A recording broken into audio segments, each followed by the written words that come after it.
Hello दोस्तों, मेरा नाम है रुपेश कुमार महतो और आपका हमारे यूट्यूब चैनल में वेलकम है। यहाँ हम क्लास 12 फिजिक्स में चैप्टर 1 जिसका नाम है इलेक्ट्रिक चार्जेस एंड फील्ड, उसका आज हम लोग उसका हम लोग ऑब्जेक्टिव क्वेश्चन कर रहे थे। ठीक है, चैप्टर 1 का, जिसमें हम लोग पार्ट 1 पार्ट 2 कर लिए थे। ठीक है, और आज हम लोग क्या लेकर आए हैं, पार्ट 3 लेकर आए। ठीक है, यदि आप लोग पार्ट 1 और पार्ट 2 वाला वीडियो नहीं देखे हैं, उसमें पूरा ऑब्जेक्टिव क्वेश्चन था। ठीक है, और आज भी हम लोग जिसमें लेकर आए उसमें क्वेश्चन नंबर 34 से ऑब्जेक्टिव क्वेश्चन करेंगे। ठीक है, 46 तक करेंगे। ठीक है, तो यदि आप उन दोनों वीडियो को नहीं देखें तो यहाँ पर मैं आई बटन में, ठीक है, यहाँ पर इस कॉर्नर में मैं दोनों का लिंक डाल दूंगा। ठीक है, आप वहाँ से क्लिक करके देख लीजिएगा। ठीक है, तो चलिए आप फिलहाल इस वीडियो को मिस नहीं कीजिए, पहले इसको देख लीजिए। ठीक है, उसके बाद उन दोनों को देख लीजिएगा।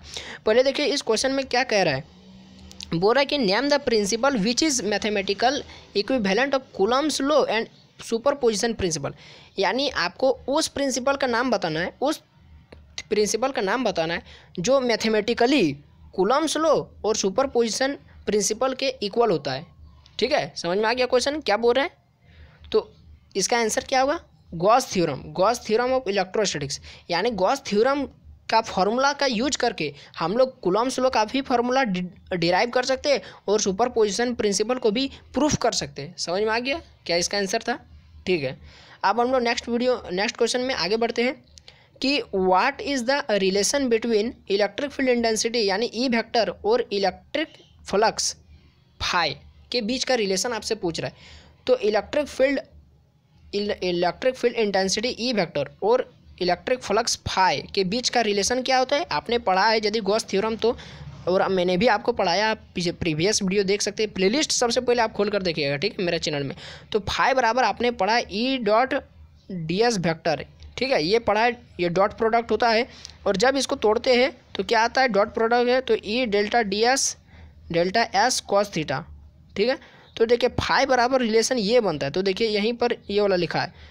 तो ठीक है, समझ में आ गया, ये रिलेशन आपसे पूछ रहा था इलेक्ट्रिक फील्ड इंटेंसिटी और इलेक्ट्रिक फ्लक्स के बीच का रिलेशन। ठीक है, क्लियर हो गया। फिर हम लोग आगे बढ़ते हैं, तो इसमें आपसे पूछ रहा है कि इलेक्ट्रिक फ्लक्स कैसा क्वांटिटी है। तो अभी मैंने बताया कि डॉट प्रोडक्ट है, डॉट प्रोडक्ट को दूसरा नाम क्या कहते हैं, स्केलर प्रोडक्ट। स्केलर प्रोडक्ट का कहने का मतलब क्या है, इलेक्ट्रिक फ्लक्स कैसा क्वांटिटी है, स्केलर क्वांटिटी है। ठीक है, समझ में आ गया।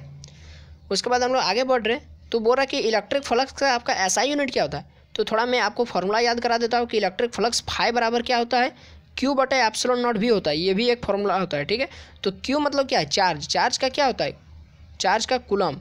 ठीक है, या फिर देखिए इसको छोड़ दीजिए, इसमें आपको नहीं निकल रहा है। ठीक है, या निकलेगा लेकिन थोड़ा लॉन्ग करना पड़ेगा। अभी जो मैंने आपको फाई बराबर बताया था कि ई डी एस, ठीक है, यानी यदि सीधा सीधी इसको यदि लिखा जाए तो ई एस, एस मतलब क्या है, सरफेस। ठीक है, सरफेस एरिया, ध्यान रखें एरिया है। तो यहाँ पर इलेक्ट्रिक फील्ड का यूनिट क्या होता है, ऐसा यूनिट न्यूटन पर कूलम, और एरिया का ऐसा यूनिट क्या होता है, मीटर स्क्वायर। तो क्या बना, Newton metre square per coulomb, Newton metre square per coulomb बना ना। और देखिए यदि मान लेते हैं यहाँ पर ये आंसर दे दिया, और यदि मान लेते हैं आपका ये वाला ऑप्शन में नहीं रहा, तो आप क्या करेंगे, तो वहाँ पर मैंने आपको एक और फार्मूला पढ़ाया कि फाई बराबर क्या पढ़ाया, ई एस। तो इलेक्ट्रिक फील्ड का एक और ऐसा यूनिट क्या होता है, वोल्ट पर मीटर, और यहाँ से फिर एक और मीटर स्क्वायर। तो 1 मीटर और 1 मीटर ख़त्म, तो क्या बचा, वोल्ट मीटर। ठीक है, यानी फाई यानी आपका इलेक्ट्रिक फ्लक्स का एक और ऐसा यूनिट क्या होता है, वोल्ट मीटर। ठीक है, चलिए अब इसका आगे बढ़ते हैं कि नेक्स्ट क्वेश्चन में आपसे पूछ रहा है कि give the SI unit of E dot D S. E dot D S यानी ये क्या है, इलेक्ट्रिक फ्लक्स है। तो इलेक्ट्रिक फ्लक्स के ऊपर मैंने अभी क्या बताया, SI unit newton metre square per coulomb. तो चलिए वही वाला आंसर है। ठीक है, देखिए newton metre square per coulomb. Next question में आपसे पूछ रहा है कि what is the direction of an area vector. अच्छा, एरिया वेक्टर यदि आप मैंने आपको नहीं बताया। ठीक है, एरिया वेक्टर देखिए, एरिया वेक्टर क्या होता है, एरिया वेक्टर जब एक, समझिए, जब एक स्मॉल एरिया को किसी वेक्टर से हम लोग रिप्रेजेंट करते हैं, क्या करते हैं, फिर से क्वेश्चन को समझिए, सॉरी डिफिनेशन को समझिए, कि जब किसी स्मॉल एरिया को किसी वेक्टर से हम लोग रिप्रेजेंट करते तब उसको हम लोग क्या कहते हैं, एरिया वेक्टर। ठीक है, जिस तरह आपने पढ़ा है यूनिट वेक्टर, आपने क्लास 11 में आई कैप पढ़ा था, याद कीजिए थोड़ा, आई कैप बराबर आई वेक्टर बटे में मैग्नीट्यूड ऑफ आई, पढ़ा था, याद कीजिए। तो देखिए आई वेक्टर यही वाला आपका यूनिट वेक्टर होता है। ठीक है, और ये वाला क्या है, ये क्या है, यूनिट वेक्टर यानी आई कैप, और ये वाला क्या है, ये वेक्टर है। इसी तरह यदि हम लोग यहाँ पर करेंगे यदि एस लिखेंगे, एस कैप, ठीक है, यानी यूनिट वेक्टर, और यहाँ पर एस का वेक्टर दे देंगे और एस का वेक्टर का मैग्नीट्यूड कर देंगे। तो ये वाला क्या है, इसी को हम लोग कहते हैं एरिया वेक्टर। समझ में आ गया, इमेज बना दिया दिमाग में। कोई भी आपसे पूछेगा एरिया वेक्टर तो क्या बोलना है कि S cap is equal to S vector बटे एस का मैग्नीट्यूड। ठीक है, क्लियर हो गया। अब देखिए यहाँ पर आपसे सवाल पूछ रहा है कि एरिया वेक्टर का डायरेक्शन किधर होता है। समझ गए क्वेश्चन। तो एरिया वेक्टर ये एक एरिया है, ठीक है। मान लेते हैं हम लोग, मान लेते हैं कि यहाँ पर एक स्मॉल एलिमेंट रखा है, स्मॉल एरिया रखा है, ठीक है। यहाँ पर इसका जो डायरेक्शन होगा ना, यहाँ से इधर इसका बाहर निकलेगा, ठीक है।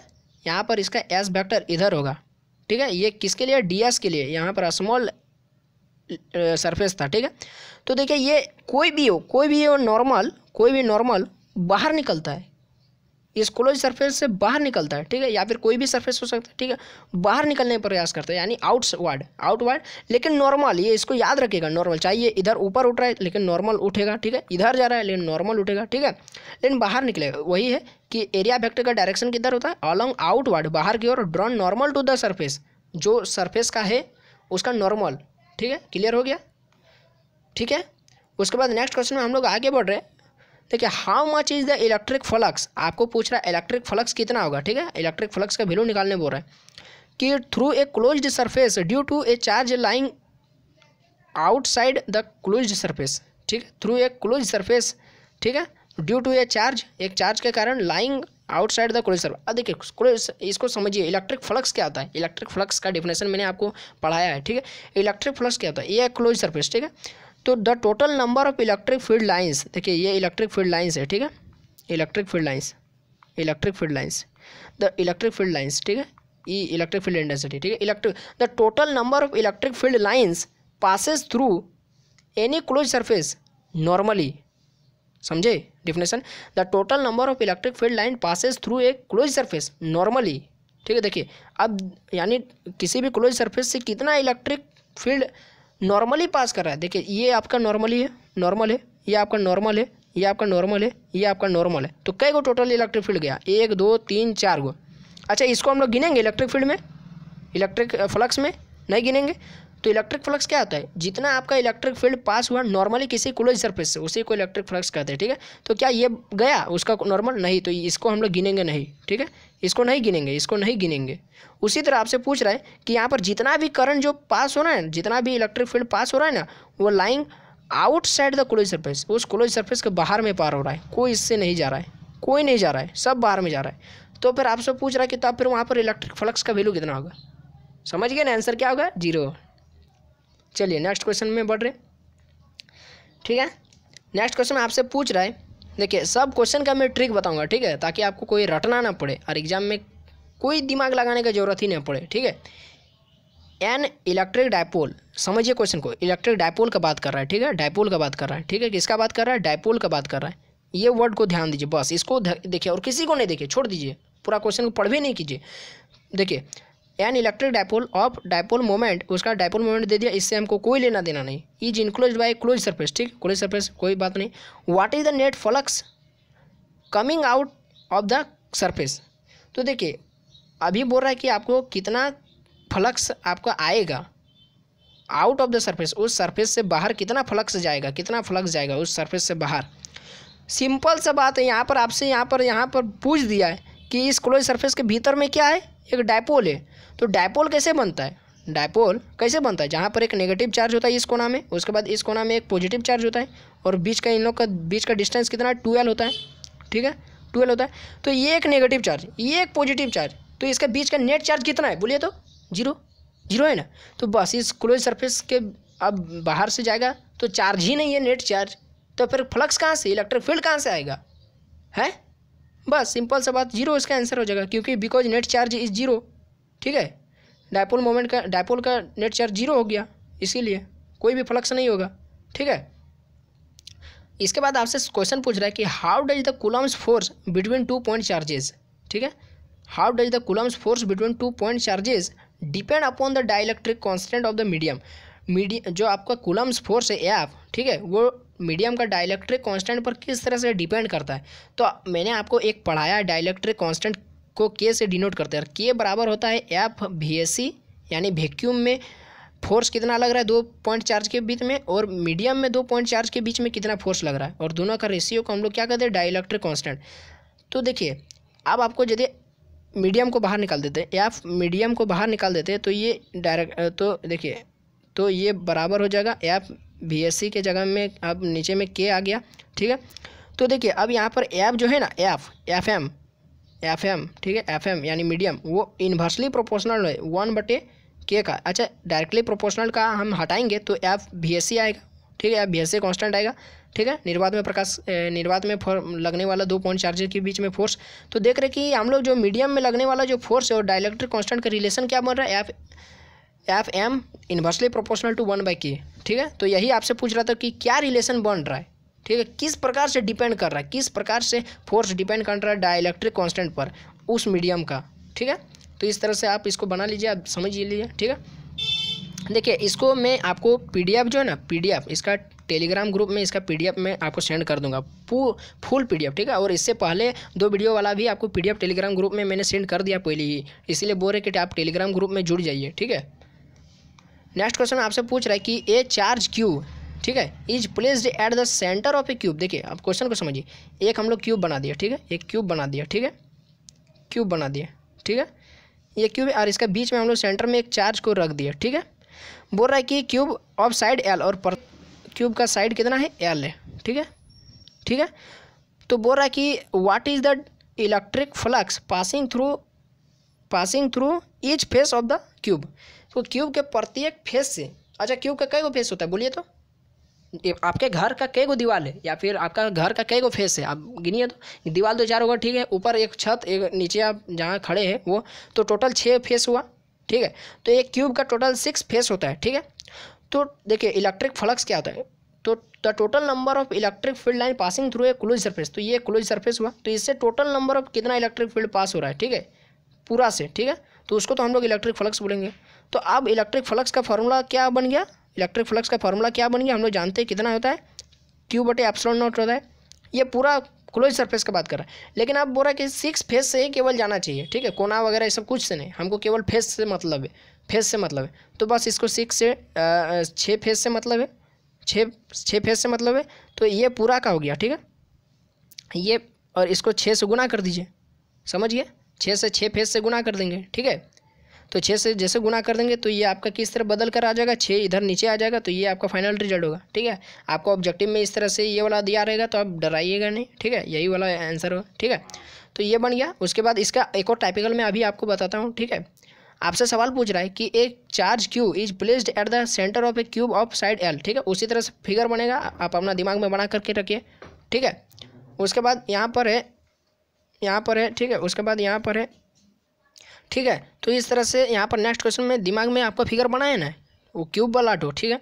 तो आपसे पूछ रहा है कि what is the electric flux. अच्छा ठीक है, पहले उसका हम लोग फ्लक्स जहाँ पर 6 था ना, 6 बराबर कितना आया था, ये पूरा 6 फेस का बात कर रहे हैं, ठीक है, Q/ε0, ये पूरा 6 फेस का आया था। तो आपसे पूछ रहा है कि आपको इलेक्ट्रिक फ्लक्स का वैल्यू निकालना है केवल 2 अपोजिट फेस के लिए। तो हम ये पूरा 6 फेस का है, हमको केवल 2 फेस का चाहिए, तो इसको 2 से भागा दे दीजिए, 2 या 6, तो अब 3 तो जैसे नीचे आएगा यहाँ पर आ जाएगा 1/3 आ जाएगा, तो ये आपका आंसर इस तरह से आ जाएगा, देखिए इस तरह से 1/3 Q/ε0, ठीक है। तो इस तरह से आपको क्वेश्चन को समझ लेना है, ठीक है, और बस थोड़ा 1-2 बार रिवीजन कर लेंगे तो कोई दिक्कत नहीं रहेगा, ठीक है। उसके बाद क्वेश्चन नंबर 45 और एक क्वेश्चन है 46 और खत्म हो जाएगा, ठीक है।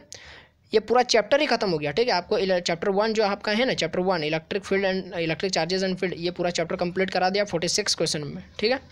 बोल रहा है कि right the expression for the torque, आपको टॉर्क का एक्सप्रेशन बोल रहा है, ठीक है, एक्टिंग ऑन ए डायपोल, एक डायपोल में, ठीक है, ऑफ डायपोल मोमेंट, जिसका डायपोल मोमेंट कितना है P, placed an electric field E। तो मैंने आपको टॉर्क का एक्सप्रेशन पहले भी पढ़ाया था कि टाउ बराबर P sin थीटा होता है, वेक्टर फॉर्म में लिख दीजिए टाउ बराबर P क्रॉस E वेक्टर, क्योंकि साइन थीटा, जब भी आप साइन थीटा देखें ना तब उसको आप क्रॉस प्रोडक्ट समझिए, ठीक है, साइन थीटा जैसे देखेंगे क्रॉस प्रोडक्ट उसको बना दीजिए, ठीक है, बस। उसके बाद नेक्स्ट क्वेश्चन में आपसे पूछ रहे हैं, देखिए ये वाला भी लॉजिकल क्वेश्चन है, ठीक है, इसमें बच्चे काफ़ी ज़्यादा कंफ्यूज रहते हैं, ठीक है। देखिए लॉजिकल क्वेश्चन है एकदम, कोई इसमें कुछ फंडा ही नहीं है। देखिए what is the electric flux, आपको इलेक्ट्रिक फ्लक्स पूछ रहे हैं। देखिए क्वेश्चन को पढ़ते जाइए और अपना दिमाग में इमेज बनाते जाइए। आपको इलेक्ट्रिक फ्लक्स पूछ रहे हैं थ्रू एक क्यूब के द्वारा, अभी फिगर मैंने बताया था, ठीक है, क्यूब के द्वारा अब साइड 1 सेंटीमीटर, वहाँ पर साइड L था, अब यहाँ पर साइड आपको दे दिया 1 सेंटीमीटर, इसीलिए बच्चे ज़्यादा कंफ्यूज हो जाते हैं। विच इनक्लोजेज एन इलेक्ट्रिक डायपोल। अब देखिए यहाँ पर मेन चीज़ आ रहा है कि एक क्यूब है, ठीक है, ये क्यूब है। अब यहाँ के बीच में हम लोग इसके अंदर में एक इलेक्ट्रिक डायपोल रख दें, तो बस सिंपल सा वही क्वेश्चन आ गया कि डायपोल है, नेट चार्ज कितना है, 0 है, बस इलेक्ट्रिक फ्लक्स कहाँ से आएगा, इलेक्ट्रिक फ्लक्स आपका 0 हो जाएगा। समझ में आ गया, बस सिंपल सा, इस क्वेश्चन में दम नहीं था। ठीक है, तो ये वीडियो आपको कैसा लगा आप हमको कमेंट बॉक्स में जरूर बताइए। वीडियो अच्छा लगा तो लाइक कीजिए, अपने दोस्तों में भी शेयर कीजिए और चैनल को सब्सक्राइब कीजिए, ताकि इस तरह का और भी आपको हर सब्जेक्ट से रिलेटेड क्वेश्चन आंसर आपको मिल जाए। ठीक है, ऑब्जेक्टिव क्वेश्चन का सीरीज में लेकर अभी आया हूँ, तो अभी के लिए इतना ही। जय हिंद, वंदे मातरम।